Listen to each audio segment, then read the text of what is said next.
ونعوذ بالله من شرور أنفسنا ومن سيئات أعمالنا وأقوالنا وأفعالنا من يهده الله فلا مضل له ومن يضلله فلا هادي له ونشهد أن لا إله إلا الله وحده لا شريك له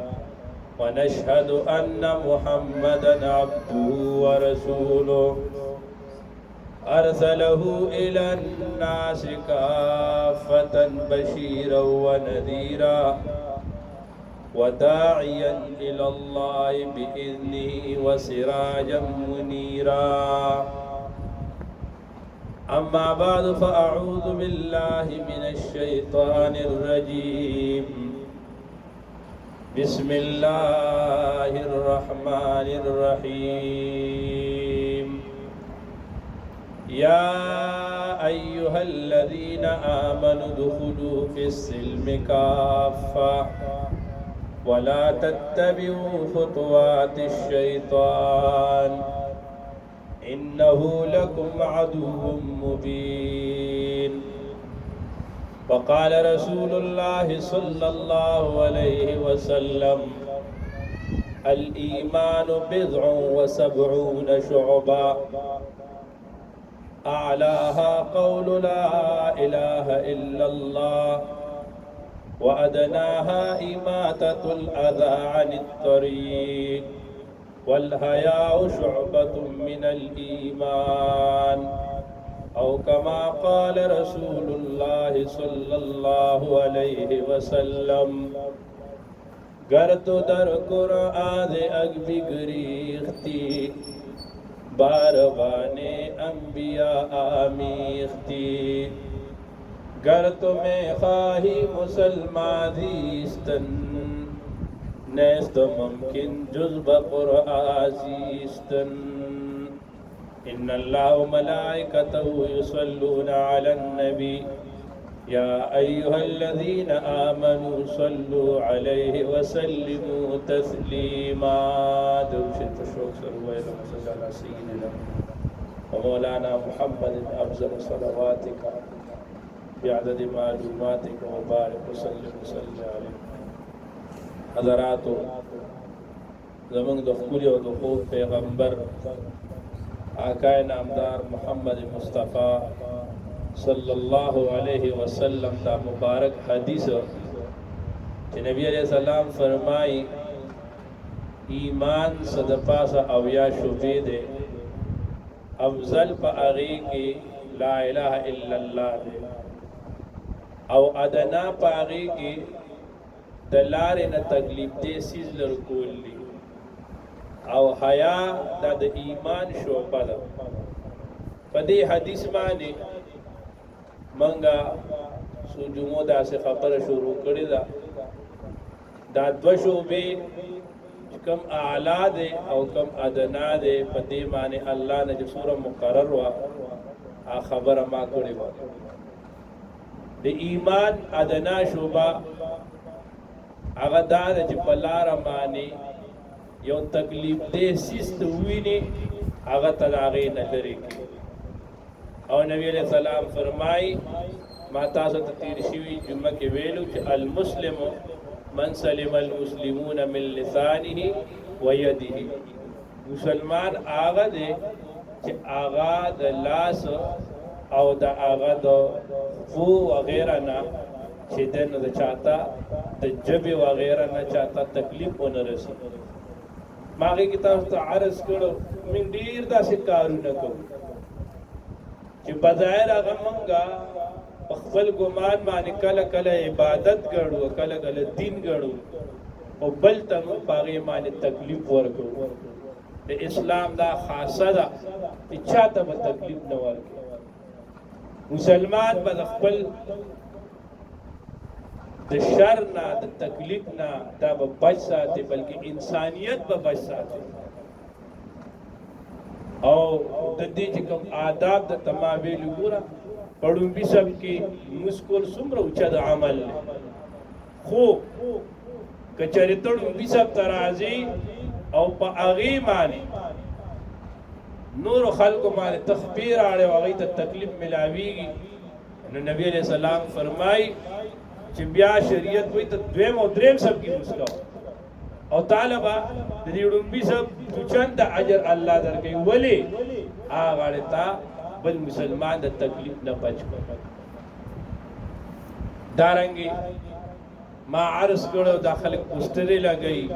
بینرې لګوي د بل چا په دیوالونو باندې دا بې اجازه ته یو انسان ته نقصان ورکول تکلیف ورکول دا جایز نه ده دارنګې زموږ دا خلک مثلا آبادې کوي انو سامان راړي او وګورځي په لاره خدا نه چې په لارې وګورځو لارې بس پخه بنده کړې په هغې باندې قبضه ده اوس خلکو ته تکلیف دی د ښاریو کې اکثریت هغه چې واده کوي یا څه فنکشن پروګرام کوي نو په لارو کې ټینټونه ولګوي سره خو میدان ځای دي هغه لارې بند دي اوس دا بل له تکلیف ورکول په لاره کې چې دنه ولو دیو کنستا او په هغې باندې ګاډو والا اوس د شدلې ته والا اوس تکلیف ورکوي دارنګې خلک بیت الخلا ته ورشي بیت الخلا ته ورشي او دسماتې لځي ما عرض کړو چې د نبی علیہ السلام مبارک سنت داو چې نبی علیہ السلام با او دسماتې لتلو نو لرې بد نو هغې کې دوه حکمت یو دا چې پردی او دویمه پکې دا حکمت چې د انسانانو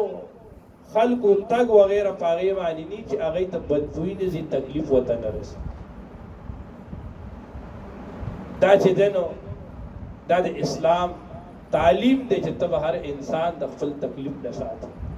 بلکې موږ ته خپل استادانو دا ادب راکړو دا دی ادب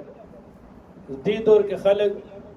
بیت الخلا لیټرین استعمالوي لیټرین ته او دسماتې لاړې تاسو به کتلي خصوصا په دې ریل کې سړی سفر کوي نو چې هلته هغه باتروم ته او دسماتې له وردن نه شي نو دا او دسماتې شان پکې ني ولې هغه هر چا ګنده پرېښودی زموږ په اکابرو کې حکیم المشا اشرف علي تانوي رحمت الله علیه یو ځل چې دی نو په سفر باندې و بیت الخلا ته لړ چا ګنده پرېښودی حضرت په دروازه ودرېدل پکې اوبه نه وي چې بل چا ته تکلیف ني چې څوک ورغلی نو وورېږئ لا اوبه نه دي راغلي چې دا صفا شي یا به اودسماتې ته ورشي دومره هغوی به خیال ساتو سړی بیت الخلا استعمال کی اوس لوی بولو کی واړه بولو کی نو دا ادب دی چې ته په هغې باندې دومره اوبه واچوه چې هغه ګندګي هغه کموډ کې کومه پرتۍ چې هغه هغې نه وځي خو ډېر خلک هغه یا یې خو اوبه فټه اچوي ګنده پرېږدي خو بالکل بل ته تکلیف ورکول او د چا دا ذهن یر دا خو ډېرې اوبه لګي اسراف د اسراف نه دی د دې دغه پورې اوبه استعمالول چې د دې دا ګندګي روکه شي دا واجب د پتا لازمه ده چې ته بل انسان ته په دې باندې تکلیف ورنه کړي علا کل حال اسلام خو داسې عجیبه نظام دی د حکیم علامه شاه اشرف علي تانوي رحمت الله علیه تفسیر بیان القرآن ډېر شورا پاک تفسیر دی حضرت چې کله دا تفسیر لیکلو نو حضرت وی د کور والی چرته تل نو حضرت ته وی چې تاسو دا چرګان دي نو دې ته به بیا مثلا 10 بجې یا څه ټیم مقرر په هغې باندې به ورته دانې واچوي اوبه به ورته کښېږدي حضرت فرمایل ما تفسیر لیکو زه په تفسیر کې لګیا وم نو ما نه دا خبره هېره شوه چې هېره شوه زه تفسیر لیکم بلکل ذهن بند شو زه لیکل کوم مازغو کې اړو الله خبره نه اچوي زه په تصور شوم چې آخر زما نه څه غلطي داسې شوې ده چې د بره نه کوم فیض راته هغه الله بند کړ فرمایي زما خیال رایې اوهو چرګانو ته مې اوبه نه دي ورکړي دانه مې ورته نه ده غورځولې شاه صاحب فرمایي چې کله زه لاړم او هغه چرګانو ته مې دانې واچولې اوبه مې ورته کېښودې او رالم بیا الله تعالی هغه پیش شروع تفسیر مې بیا لیکل شروع ګوره زمونږ خو داسې شریعت ته انسان سکه انسان نن دا کافران را پاسي دی وای من د هیومن رائټس انسانی حقوق د خبره کوي د انسانی حقوق علم بردار چې څنګه اسلام دی او څنګه دین دی او څنګه شریعت دی او کوم د دو جهان سردار آقا نامدار محمد مصطفی صلی الله علیه وسلم سوال نه پیدا کیږي دا څه پیدا شي انسانیت ته چې کوم مقام حضرت ورکړل داغي مثال نظیر سو دنیا کې نشي پیش کولی علا کل حال چې موږ دا خیال وساتو دا مثلا دا شبینه کوي تلاوت کوي دې د وجه اکابر وایي یا باړو مجلس ذکر کوي اکابر وایي چې ته جاری ذکر کوي نه د هغې خپل شرایط دي په هغې کې یو شرط دا دی چې تا سره خواږې داسې سوګلي وي چې هغه وده وي بس هغه خوب کوي او ته الله الله کې د الله نوم لوی عظمت دی خو سره د هغې نه چې بل ته به تکلیف دی نو د الله نوم دغه ځای په تیزه بیا مه وایه علا کل حال زمونږ شریعت زمونږ د شریعت ادنا شوبه نبی علیہ السلام وایي په حدیث کې چې داسې شی دی تکلیف دی سیز درکول یعنی الله دې موږ داسې وګرځوي چې موږ د ټول عالم دپاره نافع وګرځو نفع ورکوونکي وګرځو چې موږ ټول عالم ته نفع ورکړو او سیبه اول خو به خپل عدم او کوشش زموږ دای چې هر څه له موږ فایده او نفع ورکړو خو که چېرې دا رانه نه کېږي چې یو څیز ته موږ نفع ورکوو نو کم سے کم ځان دومره جوړ کړئ چې زموږ د ذات نه چاته تکلیف ونه رسي د خپل شر نه چې موږ خلک وساتو بیا رسول الله صلی الله علیه وسلم فرمایل والحیاء شعبة من الایمان ګوره نبی علیہ السلام وایي د ایمان څه د پاسه اویا شعبې دي اوچت یې ذکر کړه او ادنا یې ذکر کړه او میانس کې څومره شعبې چې دي پای کې صرف یوه شعبه راوچته کړه چې والحیاء شعبة من الایمان آیا دا د ایمان شعبه ده قربان د رسول الله صلی الله علیه وسلم مبارک گفته ما ينطق عن الهوى ان هو الا وحی یوحى نبی علیہ السلام د ځان نه وایي وحی ورته کیږي مولانا رومی وایي گفتو الله بوت گرچه از قوم عبدالله بوت خلق خلد عبدالله استعمالیږي نور خبره ټوله بره د الله نه ده نو الله ته دا پته وه رسول الله صلی الله علیه وسلم ته دا خولې وه چې رستو په امت کې ډېر بد دور را روان دی د بې حیایۍ ډېره بې حیایي به راځي ډېره عریاني به راځي ډېره فحاشي به راځي نو په هغه ټولو شعبو کې مرکزي او شعبه رسول الله ذکر کړه چې هغه حیا ده حیا او کله چې د حیا دا تار دا د لاس نه لرې شي خو بیا د انسان خوښه ده بیا خو شتري بیموار دی چې څه کوي هغه دې کوي زموږ په اکابرو کې یو بزرګ تیر دی لوی محدث دی حضرت عبدالله ابن مسلمه قعنبی رحمت الله علیه دا د امام بخاری رحمت الله علیه او د صحیح سته د احادیث د غټ غټ کتابونه چې دي د دې حضراتو استاد دی او شیخ دی خو دې په خپل وحمانه دې ډاکو عام زندگی تیرول لکه سړی شراب و کبابو کې اختی دس دقه سي ژوند دی تیرو د خپل ملګرو سره ناسو ډاکوانو سره انو د دې په دې لاره باندې یو لوی محدث شعبه ابن الحجاج دغه د حدیث درس لته دی وی الکه ډاکې خو کو په خلکو خو خپل زور چلو خو دا مولوي صاحب زموږ په دې لاره تېرېږي دله هم داسې یو نری غوندې مسکال ورکول پکار دي که نه نو دی داسې چل وکړو چې مسلمه ابن کعنبه تېرېده نو دا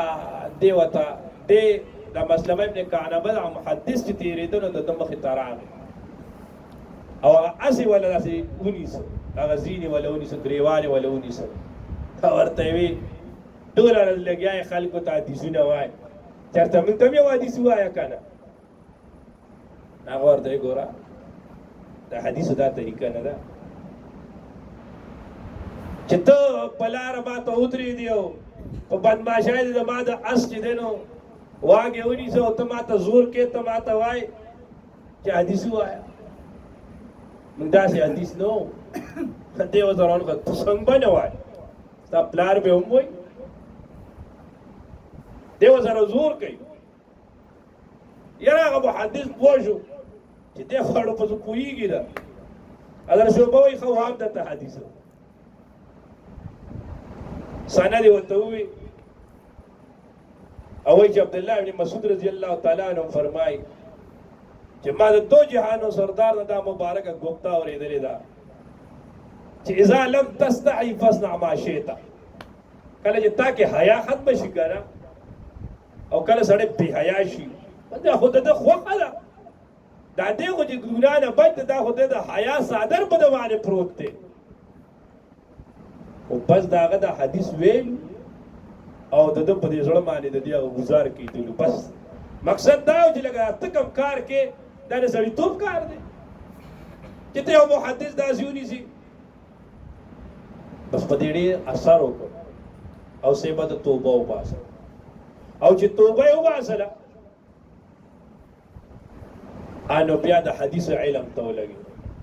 او بیا داسې محدث شو چې دا د کوم عالم چې عالم جوړېږي او د حدیث وایي نو په صحاح سته کې ټول د مسلمه ابن کعنبه رضی الله تعالی عنه د هغه چې دی نو هغه احادیث موجود دي چې حیا رسول الله فرمایي چې اذا لم تستحي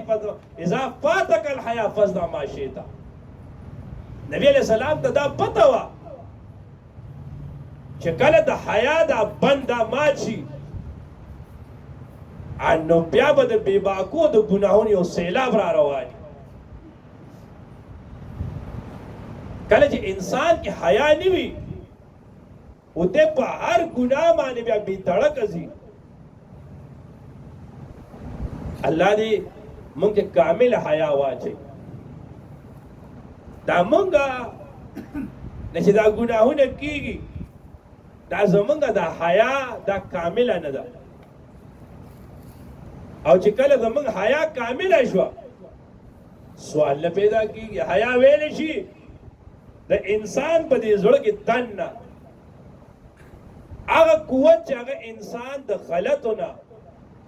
منع کوي او په هغه باندې انقباض راولي دې ته حیا ویلی شي هذا اقبال مرحوم کی شعر دے کا نا وہی ساقی شراب پلا دے مسجد میں بیٹھ کر ساقی گنارا مانے کے خوشراب راکے خوب ممبر راکا یا وہ جگہ بتا دے جہاں پر خدا نہ ہو یار دا سے ځای وخیا چې الته خدای نه چې په پرده کې او په پرده کې ګناه وکم نو سیوا په پرده کې ګناه نشته ده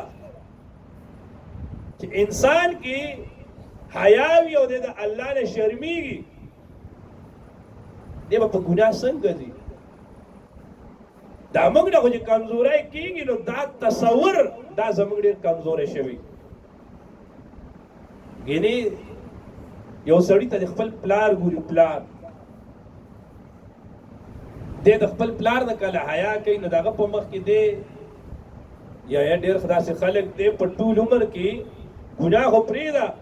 د خپل د پلار په مخ کې په ویښتو کې منګل نه وي د حیا د وجې یو خو د 20مې صدۍ د پیډر پیداوار دی د چوسنای پیداوار دی دا خو جدا خلک دی دی خو پلار یې ناست دی او پلار سره یو ځای پیله هم ګوري داسې خلک پکې هم شته هغه پرېږده خو چې کوم حیادار خلک دی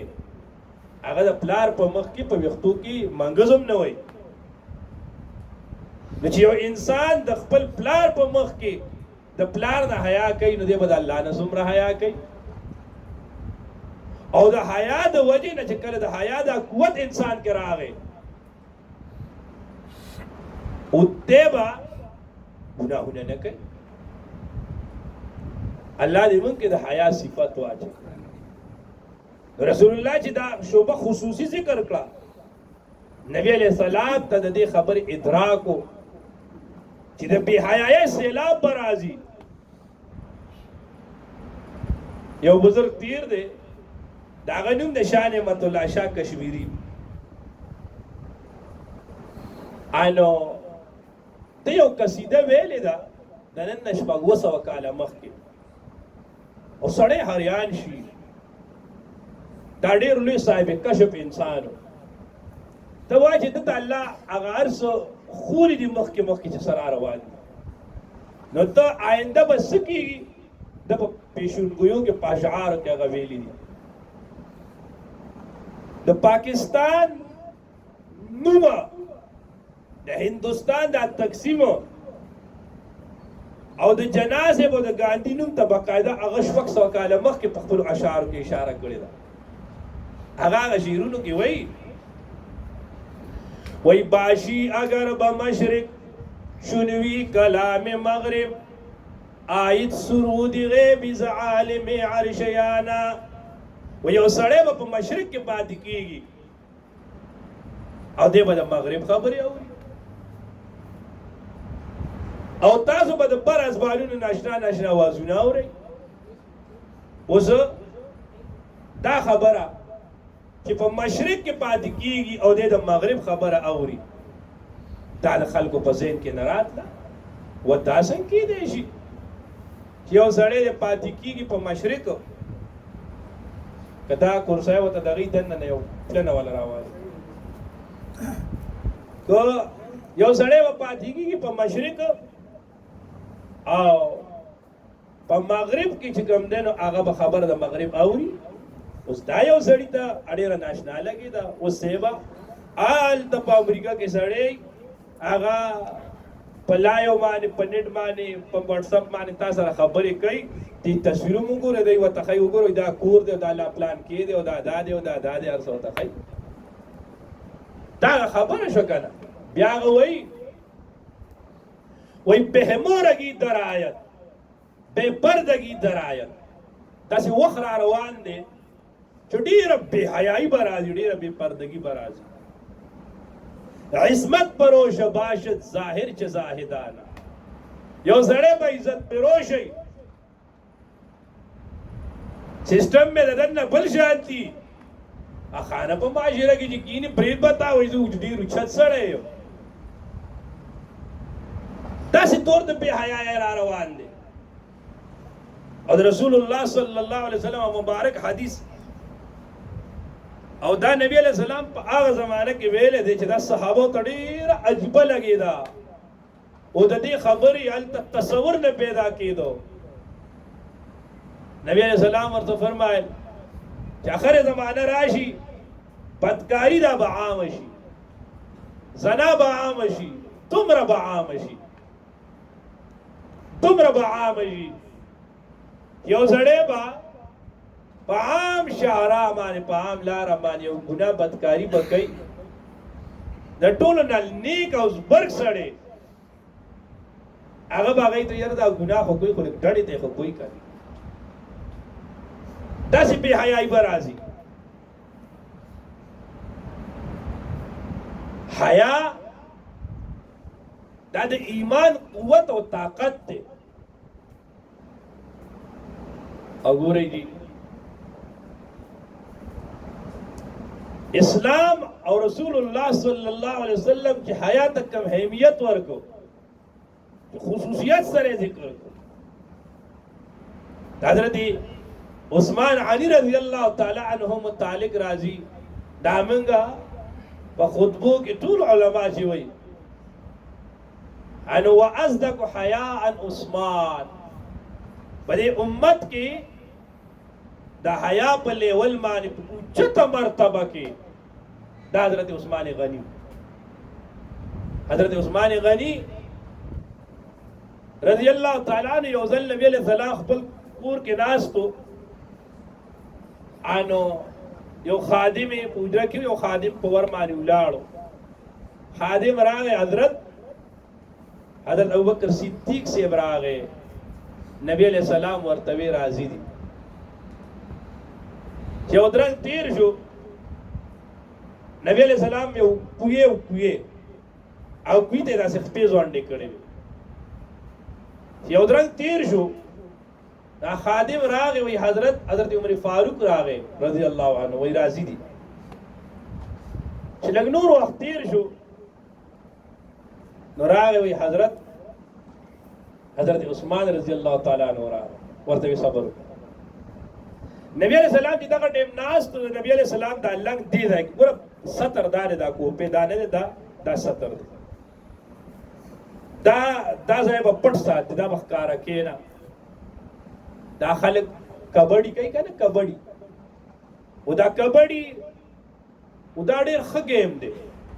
د جهاد په نیت کوي کنه ډېر لوی ثواب دی خو دې کې نقصان دی چې دا کبډي کوم خلک کوي نو دای جنگي چولې هغه دوره دا دای دا ځای نه ښکاري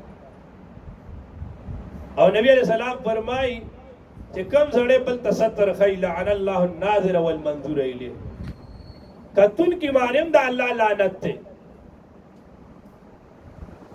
او چې څوک خی هغه مانم دا الله لعنت ته ان نبی علیہ السلام صادر دی پورو پټو ستر پټو پتون پټو کوپه پټو چې حضرت عثمان غنی راغی وی صبر نبی علیہ السلام ودرېدو او دا تهبند دی ځای ته دا کته مور د مومنانو حضرت عائشہ رضی الله تعالی عنها ته تاسو کو چې یا رسول الله کله چې ابوبکر صدیق راتو انو تاسو په خپل کیفیت کله چې حضرت عمر راتو تاسو په خپل کیفیت وي او چې کله حضرت عثمان غنی راغی تاسو خپل کیفیت بدل کړ نبی علیہ السلام فرمایل عائشہ عثمان هغه شخصیت ته چې دتنا په اسمانونو کې پرختیم حیا کوي د نبی علیہ السلام صحابه الله جدا صفاتونه ورکړو او کله چې عثمان غنی رضی الله تعالی عنہ هغه باغیانو شهید کو نو نبی حضرت مازاری وی تاسو خو ما شهید کوي خو زه الله سره په لس خبرو زه یو پاره کې دا چې سلويخ کالو شو ما خپل شرمګانه دي ګوره انسان دی بشری تقاضی را دي حتی د صحابه معمول لا او د نبی علیہ السلام سنت دا دي چې نبی علیہ السلام کو غسل بم کو نو ټول جسم نه به کپڑا نه لرکولا یو کپڑا به چولا چې هغه باندې به ستر پټو علا کل حال دام د رسول الله سنت ته حضرت شیخ صاحب دامت برکات هم د خپل والد بزرگار حضرت مولانا عبدالواحد صاحب نور الله مرقده کول نقل کوي کنه چې حضرت فرمایله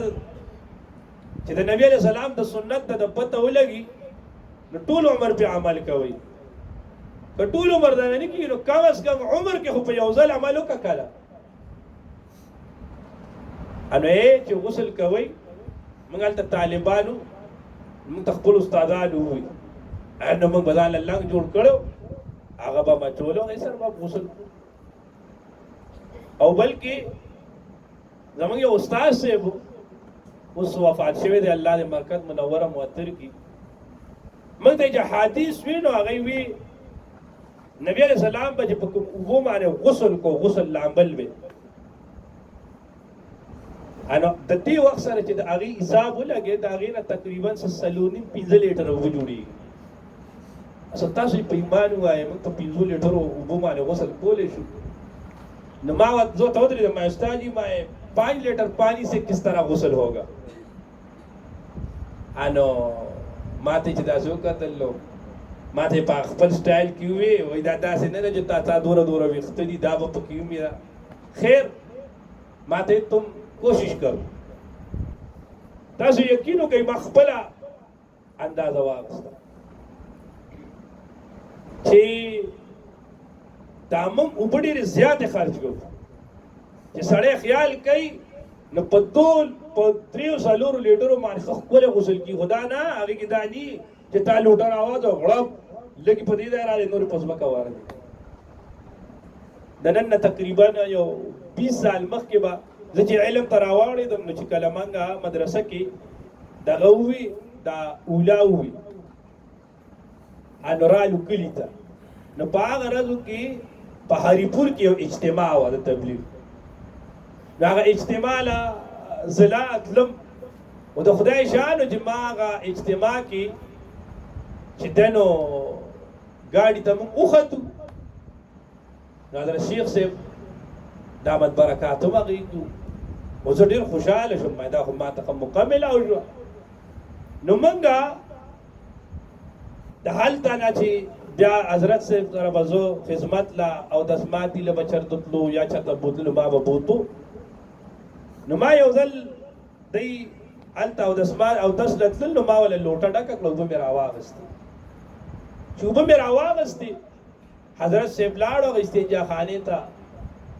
چې دی نو استنجا یې وکړه. بیا چې دی دی د هغې نه راووتل نو هغه لوټه کې اوبه وې هغه ما ونیسل نو دی کېنه سره چاردام یې وکړو او ما هغه چاردام کې استاد ته کتل چې د هغې هغه اعضاو نه اوبه کته بهیږي.